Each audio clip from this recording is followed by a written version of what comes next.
Hello and welcome to NewFilmmakers Los Angeles in partnership with Movie Maker magazine. My name is Danny DeLillo and we're here at the South Park Center and I'm here with Hallie with her movie Relations. Let's take a look at the clip.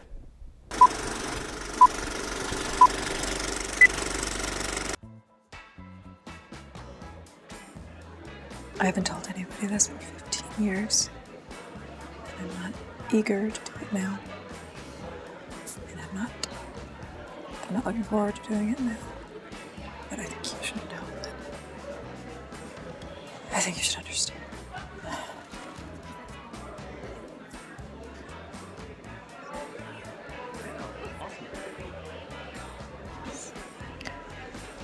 Okay.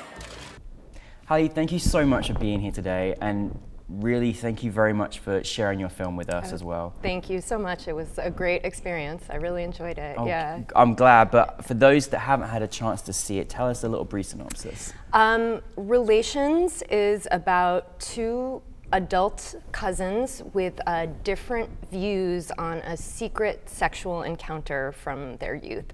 So it's dealing with some of the nuances of consent and also memory and family and things like that. So the main character, Candace, goes to her cousin Jesse's engagement party, ostensibly to confront his fiance about this event in their past, and she winds up confronting Jesse himself, and it all kind of shifts her view on what happened.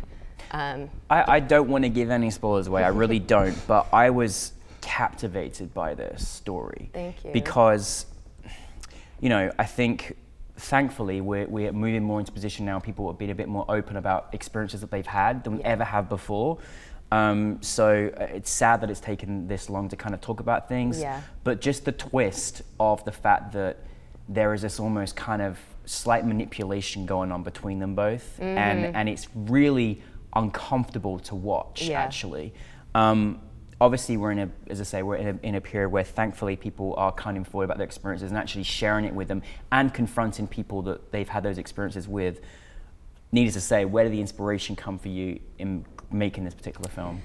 So I started first thinking about this idea in the, it was the sort of lead up to the Me Too movement that hadn't happened yet, but I think like a lot of people, I was thinking about ideas about consent at that time and sort of what the rules are and how we navigate that culturally, and you know, there obviously was a lot of hypocrisy behind how we were talking about that on multiple levels, and still are to some extent. And so I started to think about the idea that if sexual exploitation comes from an imbalance of power, what happens if both parties believe the other one has power over them? And even that thought made me uncomfortable. I started, so, you know, especially as I started to dial in these characters and think about who they would be, and you know, a sort of older female character, et cetera, et cetera. And I felt uncomfortable myself, and I like that. I love movies that make me feel uncomfortable. Because I feel like it makes me, I wonder, why am I so uncomfortable? And it's usually because there's a challenging idea buried in there. So I basically was trying to do that. I wanted to dive into this thing that did make me uncomfortable and to sort of like think about that, and I wanted to do the same thing for the audience. So that's sort of I love when directors do that for themselves. Like I want to make myself feel uncomfortable, which I know is going to make you feel uncomfortable. I felt very uncomfortable, and more so because you didn't know what to kind of take or how to process him. I didn't know how to process in my own mind this situation. Not to mention that, you know, you did a scene actually in an elevator, which you not only talk about a very particular subject, which you're also in this kind of compressed environment as well, which was even worse. And I was like, what are you doing to me? This is too much. But no, on a very serious note, I think this is also sadly an experience that actually people have gone through. In their own families, which is a horrible thing that's happened. I thought your cast, I thought they were amazing, because to take on a story like this, you have to really take yourself to a certain place. Yeah. How was the casting process for you? I mean, I just got so lucky and blessed. I think for a long time, I knew that I wanted Caitlin Scheel. I had known who she was for a while, and then I saw her specifically in High Maintenance, and was just like, ooh, she has that quality, because I had been thinking about who I wanted for the role, and I wanted this, it's almost ineffable quality. And Kate has this very special thing, I think, where she seems like she's opaque to the people around her, but is giving so much to the camera. Somehow it's like you feel like you understand what is going on for her, but you understand that maybe the other people in the scene don't, or like sort of, it's a subtle thing, but I think she has that special quality and this kind of quirkiness. And so I have a mutual friend with her, and I was able to go through him, and she read the script, she loved it, and it was a similar situation with Hunter. Just a mutual friend reached out to his reps at the same time, and he just connected with the script, and I got really lucky, you know. I love, and it really worked. And for you as a director, when you're doing something that's that intense of a story, how do you work with your actors? Are you kind of quite hands-on? Do you kind of take them through the motions, or does it improvisation? How does it work for you? I'm definitely very hands-on, I would say. I trained as an actor. I actually went to Yale School of Drama, and then decided I didn't want to be an actor myself. But so I'm definitely like in the trenches with the actors, kind of trying to figure it out. I'm not super oriented towards improv, although I'm not also like super married to my script. I'm sort of like I like to sort of go with what is on the page for the most part, but if somebody's like, oh, this line feels weird or whatever, I'm pretty flexible about sort of making, because I believe that the actors, once they're sort of keyed into everything, know as much about the character as I do, kind of, you know, because they're bringing this whole other dimension to them. So I really like to work with actors. I mean, you know, a lot of people say this, but like casting is like 99% of everything. They tell the story, exactly. It's a huge part. So I really love to trust my actors and sort of like be less prescriptive and more kind of collaborative, I guess. Well, it felt very well directed. I felt like you really, you know, whether you did that or whether you did it together or collaboration, it really felt like it pushed to where it's supposed to go. I felt that in their work.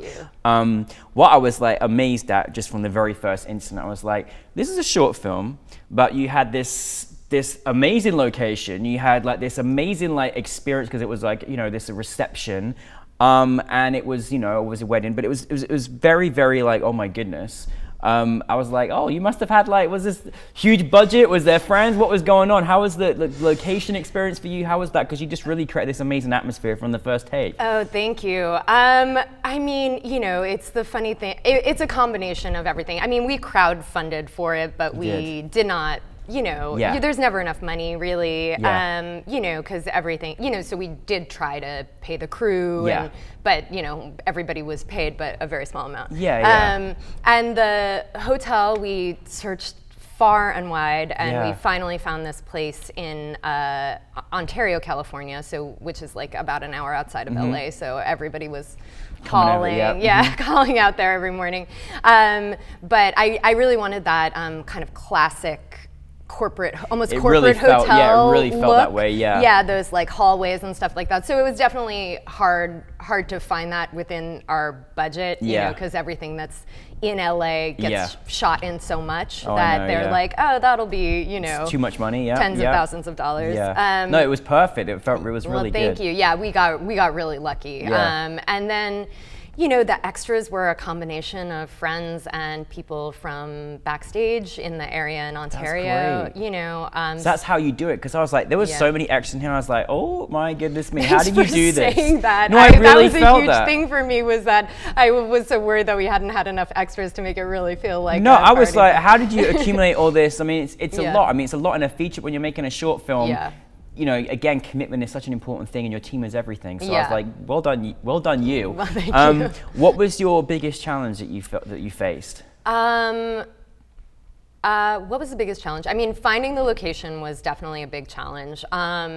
Getting the extras was also, getting enough people to really make it feel like a party and getting them all out to Ontario. I mean, that was a trade-off, we had been thinking about a different location that wasn't truly a hotel, and we were gonna sort of double it, and we might have had more extras, but then, I really wanted that hotel. Well, it's hard to get people to go from Hollywood to downtown Los Angeles in LA. So, right, exactly. So getting out there was like crazy. Other challenges, I guess, it's like every aspect is challenging. Right? Yeah, it's a lot going on. Yeah, but I mean, I did have such a wonderful team that I felt like very, very supported in the process, and so that was really something I was grateful for. Other challenges, I mean, there's always sort of like, you learn so much every time you get an opportunity to be on set, every single time. It's just like, you learn so much, and you can't, even if somebody tells it to you, you just can't get that anywhere else. So there is this thing of like, I learned about, I guess you didn't ask what I learned about, but you asked what the challenges. No, please go ahead, because it's important to understand that too. Just learning things about what to cover that can help get you in and out of scenes and stuff like that. So there was a challenge in the editing of being like, we don't have a lot of stuff for these like interstitial moments to help pace the film. And I had such a wonderful creative editor named Max Goldblatt, and he he goes through everything and finds all the perfect little pieces, and it sort of makes it work. But it's just finding that exact right pace for the revelation of information. No, I love, and there's something very important you say, you learn from every time you experience you go on set. It's very true. Is there anything this particular film that you kind of surprised you, or you learned from, either good or bad, that you kind of learned from this particular experience that you're like, you could maybe even share with someone else, like, oh, actually guys, remember this? Yeah, I mean, I was just sort of alluding to this, but I think a big thing for me was like getting little pickups that are ambiance in scenes, kind of that don't even maybe have actors, and just like picking those off. You might not use them at all, but they might be so useful to you in the edit. So just, the candle on the table, the drink being poured, like the things that get you in and out of scenes, or sort of allow you to condense or extend a scene, are just super helpful. I love that you mentioned that, because when obviously you see in movies and the DP's where we know this, but the DP's like, right, I'm gonna go and do some B footage, and then what we don't realize when we are seeing the candle in here, it creates psychologically for us the atmosphere and the moments and the experience and what you allude a scene and where you take us. So I love that you mentioned that. What's it like then to have your your idea, and then see it up on the big screen, have it at New Filmmakers Los Angeles, have it in front of an audience? What is that feeling like to you as a filmmaker? I mean, it's wonderful. It's great. It's really great. We've been lucky to play a couple of festivals, some really great festivals, and it's wonderful to have the audience, and especially, since, especially with short films, they're so often seen on a computer screen. Just because that's how it is, and honestly, that creates wonderful opportunities for short films that we didn't have in a pre-digital era, where they can be seen, kind of far and wide. But being in a theater, with the people around you reacting to moments, and really being able to feel the audience, feel the dynamic of the film, and different audiences are different too, so that's also exciting. What is next for you?